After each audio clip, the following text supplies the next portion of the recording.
छिपा है ओट में पगले भीगन के डर से। काम क्रोध और लोभ मोह का चक्र हटा सर से।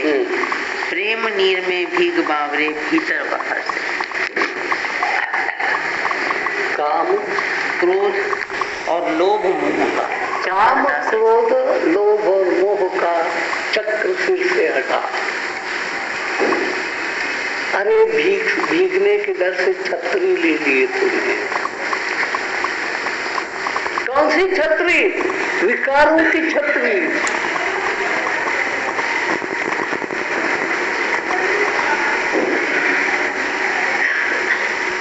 कहीं निर्विकारी वर्षा मेरे पर न गिर जाए। भीग जाऊंगा, निर्विकार बन जाऊंगा। डर तो ये है। परमात्मा की शरण में क्यों नहीं जाते? क्योंकि परमात्मा के शरण में जाते ही समझ लेना चाहिए आपका निर्विकार बनना शुरू हो गया। अरे उन विकारों को तो हमने गहनों की भांति सजा करके अपने गले में, हाथ में, नाक में, कान में रखा।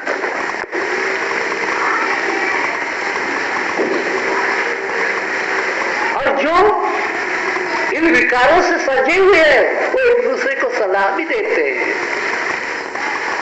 अगर तू निर्विकार हो गई ना तो विधवा जैसी लगेगी। अगर विकारों को रखेगी तो सौभाग्यवती जैसी लगेगी।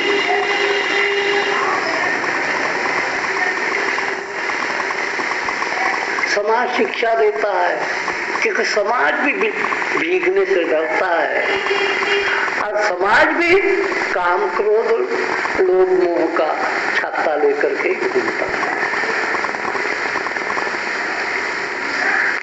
गुरु का भी शिष्यों के प्रति मोह है, अपने मठ के प्रति मोह है, अपने आश्रम के प्रति मोह है, वहां की जो जमीन है उसके प्रति मोह है। उसने भी छत्र नहीं हटाया भीगन के डर से।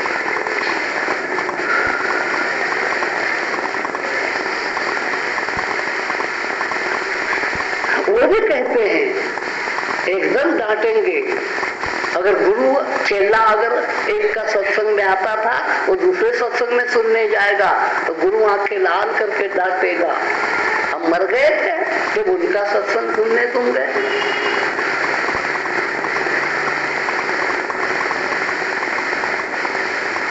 तो एक शिकार गया,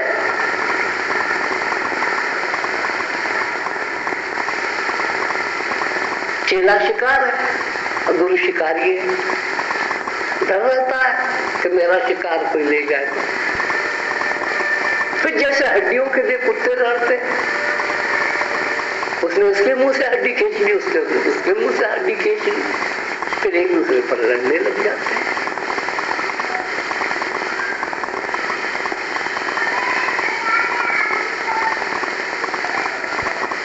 हमारा एक चेला इधर आता था, बड़ा पैसे वाला था। इसकी जेब सदाई भरी रहती थी और जब आता था एकदम 500 रुपया रख देता, एकदम 1000 रुपया रख देता। अब हमने सुना है कि वो दूसरे गुरु के पास जा रहा है। अब वो गया तो कोई फर्क नहीं पड़ता, लेकिन 500 भी साथ चला गया। हमने अपने मंदिर में मूर्ति स्थापना करनी थी। अगर वो होता और उसको हम अपील करते कि भगवती की स्थापना करनी है तो फट से कहता महाराज 2000 दे दो। अब वो चेला गया।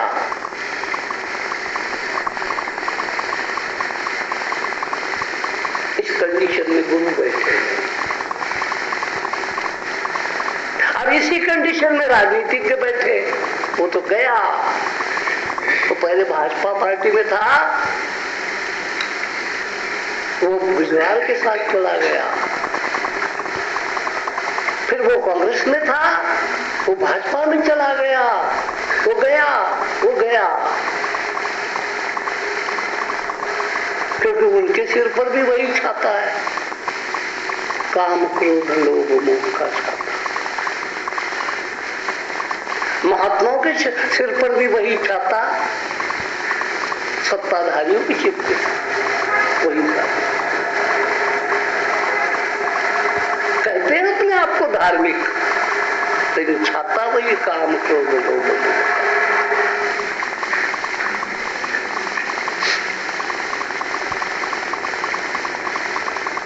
गरीबों का भला करना चाहते हैं,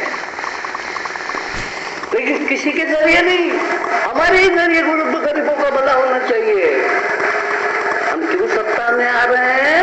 तो गरीबों का भला करना चाहते हैं, भूखों को रोटी देना चाहते हैं, लेकिन हम ही देना चाहते हैं।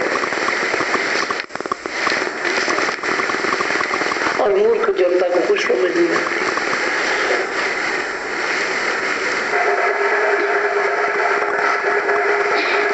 किसी की भूख मिटती है,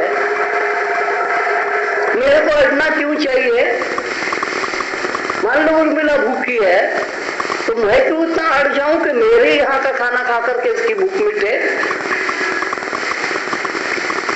खाना खाया अपने पति के घर का, भूख मिटती है कि नहीं? बस इतना ही देखना है। लेकिन नहीं, गरीबी हटे हमारे ही जरिए। ये कौन बोल रहा है? ये अहंकार बोल रहा है। स्त्रियों को अधिकार मिले हमारे ही जरिए, हमारी मार्फत मिलने चाहिए, और किसी के मार्फत नहीं है। एजेंट बड़े चालाक होते हैं,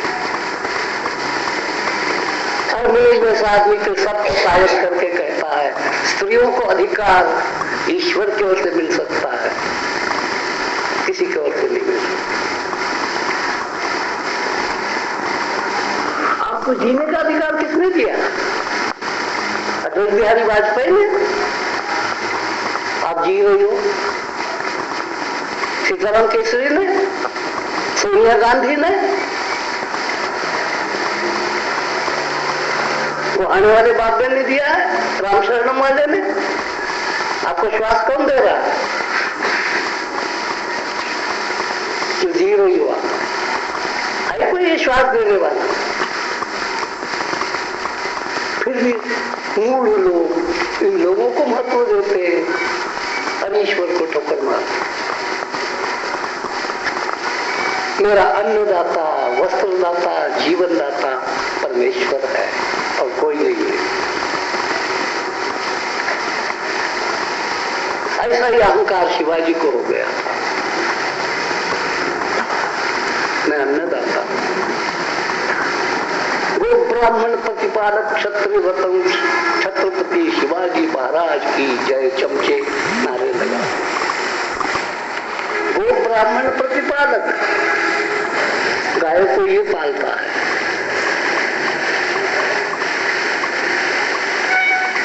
कि गाय इसको खाकर के कृपण किया कि चारा खाती है। शिवाजी को चाट करके गाय नहीं जीती थी, परमात्मा घास उगा देता था, उसको खाकर के जीती। ब्राह्मण शिवाजी को चाट करके नहीं जीते थे, हम हो गया उसको। रोज सत्संग सुनने जाता था। रामदास स्वामी उनके गुरु थे। रामदास स्वामी ने कहा, शिवबा भले तू राजा बन गया, लेकिन अकल को ठिकाने के लिए, अहंकार को ठिकाने रखने के लिए तेरे को प्रभु नाम का स्मरण करना चाहिए, सत्संग जरूर सुनना चाहिए। मेरे को मालूम है तेरे पास बहुत काम होते हैं, तो फिर भी मैं तेरे को बता देता हूँ, परमात्मा से ज्यादा तेरे पास काम नहीं है।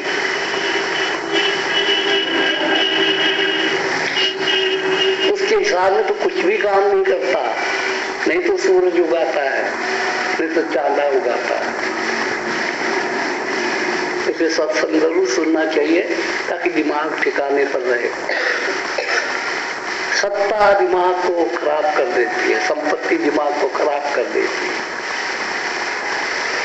सत्संग सुनने आया, वो जाते थे, फिर नया गढ़ बनाना था, किला कोई बना रहे थे, तोड़ फोड़ करके गए थे मोगल आकर, तो इन्होंने ठीक करना था। 4-5 दिन में।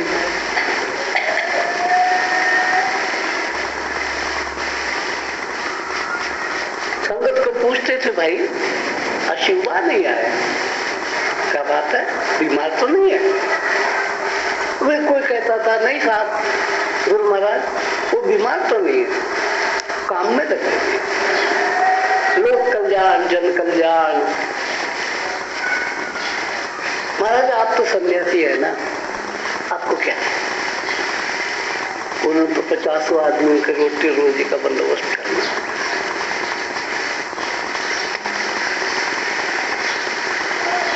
आप तो छड़े फटो, आपको न बाल न बच्चा, आपको क्या फिक्र?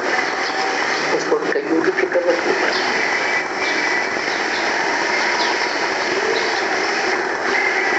और ये शिवाजी नहीं बोलता, ये सारे गृहस्थी बोलते हैं।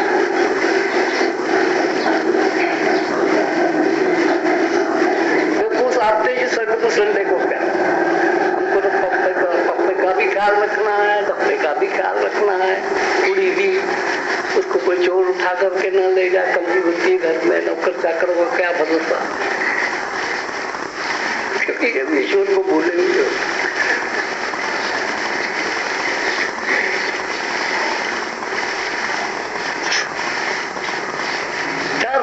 के बाद शिवाजी आ गए। अंदर थोड़ी झिझक तो थी कि 4-5 दिन नहीं गया, चुपचाप आकर के बैठ गए। सत्संग खत्म होने के बाद तो शिवबा, अरे तू बहुत महत्व का काम भूल गया, फुटकर काम तो करता रहा, जो चिल्लर काम थे वो तो करता रहा, गढ़ बनाना है, ये करना है, लेकिन मुख्य काम जिसके लिए तूने मनुष्य जन्म लिया था वो ईश्वर का स्मरण, वो तू भूल गया। तूने पत्थरों का स्मरण होता, कैसे तराशे हुए पत्थर लगाऊंगा तो किसी लाख का लगेगा। हमारी पुल्ला भी कभी नहीं आती तो उसको पूछता हूँ, पुल्ला तू नहीं आई तो कि घर की रगड़ाई हो रही है। मैंने कहा तेरी रगड़ाई हो जाएगी फिर क्या करोगी?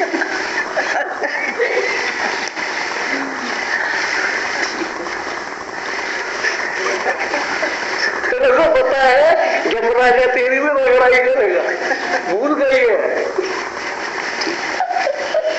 उस समय क्या करोगी?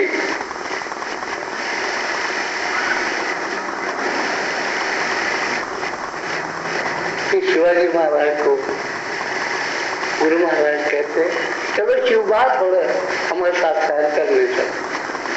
सैर करने चले गए, नदी का किनारा था, सतारा में नदी है, थोड़े थोड़े दूर दूर दूर चले गए, थोड़ी नदी आई, गिल्लापन आया पत्थरों का, उधर पत्थर गए। सोटी उनके हाथ में थी, वृद्धावस्था थी, सोटी ऐसी करके पत्थर उल्टा कर दिया, 4-5 मेंढक उसके नीचे। शिवाजी के सामने मेंढकों को पूछते हैं, अगर शिवाजी नहीं होता तो आप तो भूखे ही मरते ना।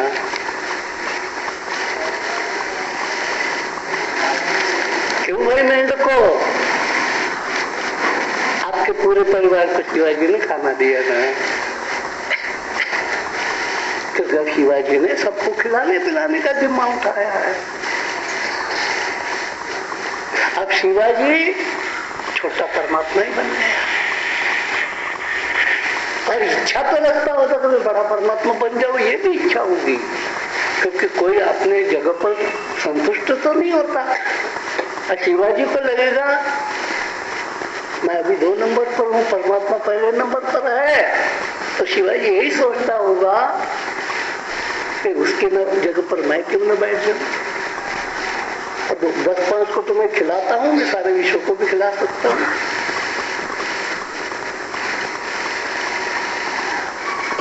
शिवाजी ने सुन लिया, प्रणाम करके कहता है, गुरुदेव सचमुच मुझको अहम हो गया था कि मैं रोज 100-200 आदमी मजदूरों को खाना देता हूँ।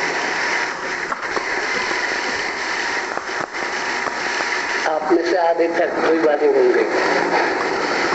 अकल ठिकाने रखना, आप खाना खिलाते, दाने दाने पर लिखा है खाने वाले का नाम। आप कौन होते हो खिलाने वाले? कौन होता है तो बिहारी वाजपेयी गरीबी हटाने वाला? कौन होती है सोनिया जो सबको अन्न देने वाला? लेकिन ये भूले हुए लोग ईश्वर को याद रखने के लिए टाइम ही नहीं है उनके पास। इसका तख्ता पलटना है, इसका उलटना है, इसकी कुर्सी की टांग तोड़नी, उसकी कुर्सी खींच लेनी, उसके सिर पर उसकी कुर्सी मारनी, उसके टाइम कहाँ है? इतने इम्पोर्टेंट काम में लगे हुए हैं कि परमात्मा जैसा फालतू काम करने के लिए उनके पास टाइम कहाँ है?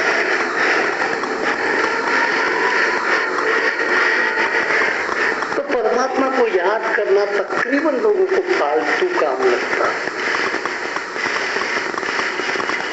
और परमात्मा का भक्त कहता है जो तुम सब पापड़ बेच रहे हो सब फालतू काम है और यही असली काम है। इसके लिए तुमको मनुष्य बनाया है और तुम भूल गए किसके लिए मनुष्य बने हो? अखंड ईश्वर की स्मृति रखने के लिए तुमको बुद्धि मिली हुई है।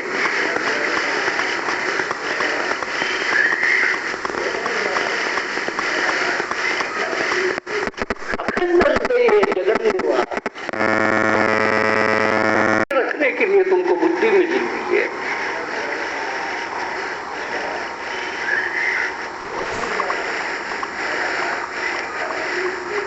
अखंड हृदय जगन निवास करतन भिक्षा तरतन वास रियलिटी है इंसान की। जब इंसान को जन्म दिया कोई प्लेटें दे करके परमात्मा ने आपको नहीं भेजा कि जिससे आप भिक्षा अन्न ग्रहण करो। यही प्लेट है, उसकी दी हुई ये प्लेट है, वास्तविक प्लेट ये। तो इस प्लेट का किसी को याद आता है? याद आती चांदी की प्लेटें, सोने की प्लेटें, क्रोकरी की प्लेटें। प्लेट तो उसमें ये थी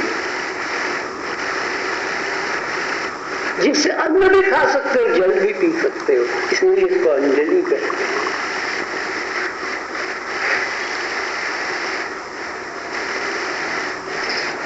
अरे भूख लिए तो भूख के लिए अन्न ग्रहण करने के लिए पात्र भी दे दिया उसने,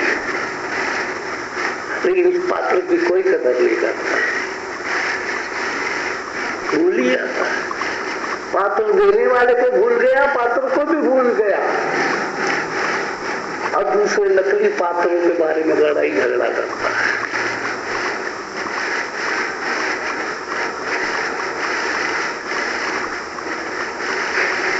सुंदर सुंदर चिंतन करने के लिए एक गड़वी दे दी जिसका नाम मस्तक है।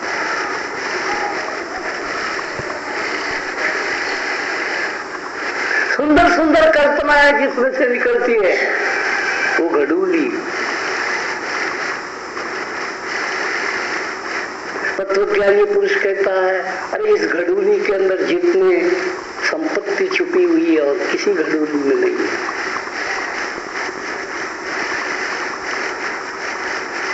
सिर ही तो घड़ा है और इस घड़े में अनंत खजाने छुपे हुए हैं। इस खोपड़ी के अंदर जो ज्ञान है उसका इस्तेमाल करके ही तो तुम अपने 3 मंजिले मकान बनाते हो। कारखाना प्रॉफिटेबल चलाने के लिए खोपड़ी के कहां से निकलता है वो बुद्धि? किसी घड़ूली में से निकलती है। यही दौलत का सबसे बड़ा खजाना, इसमें से सब कुछ निकलता है। फिर भूल गए क्या नहीं इस मनुष्य की काया के अंदर, लेकिन भूल गए। इसलिए भूल गए क्योंकि दाता को भूल गए। और जो दाता को भूल जाता है, वो सब चीजों को भूल जाता है और महसूस करता है कि मैं 2 नंबर पर हूँ। दाता कहता है तुमको सबको पहले नंबर पर रखा था मैंने, तुम खिसक करके 2 नंबर पर 10 नंबर पर गए, मैं क्या करूँ?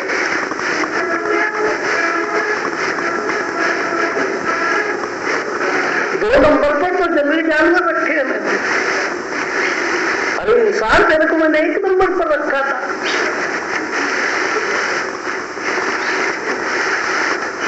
बाकी गधे घोड़े हाथी ऊंट सबके पास फिर रहा है, लेकिन कभी हाथी इंजीनियर बना है? कभी हाथी कभी 400 अकाउंटेंट बना है? ऐसी बुद्धि में वो योग्यता भूल गए। तेरी नियामतें 1000 है, 1000